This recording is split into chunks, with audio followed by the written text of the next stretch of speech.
All right, 52. Most land-dwelling vertebrates have rotating limbs, terminating in digits, a characteristic useful for land movement. All right, so we're saying that most land-dwelling vertebrates have rotating limbs terminating in digits. And I guess having rotating limbs terminating in digits is useful for land movements. Biologists who assume that this characteristic evolved only after animals abandoned aquatic environments must consider that A, a newly discovered ancestor of all land vertebrates. Okay, I wonder why we have to consider this A.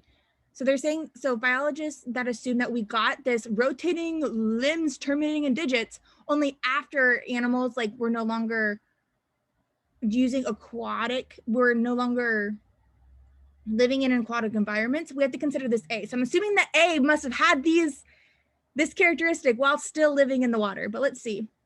It possessed rotating limbs terminating in digits, but its skeleton was too feeble for land movement. Ooh, so it couldn't live on land. It also breathed using only internal gills, indicating that it and its predecessors were exclusively aquatic. Hey, I predicted that. So let's go into our answer choices.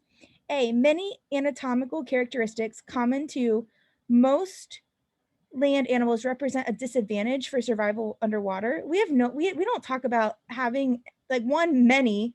We only talk about one characteristic for one. And do we know that it has a disadvantage for surviving underwater? No.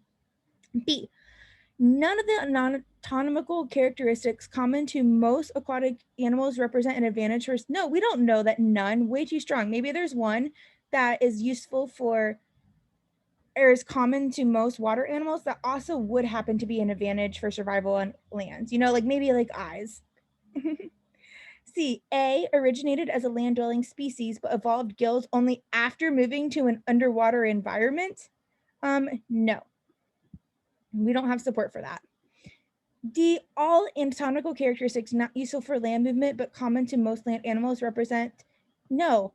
Do all of these, like if we have this characteristic that's not useful for us being on land, but most of us have it, does that represent that there's an advantage for survival underwater? No, maybe it's just a unuseful characteristic.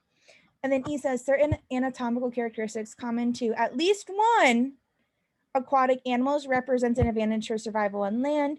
Yes, we have support for that because the one aquatic animal is this A thing. And we're saying that, hey, this characteristic that's common to one aquatic animal, A, represents an advantage for survival on land. And yeah, the rotating limbs terminating in digits is a characteristic useful for land movement. So our answer is going to be E.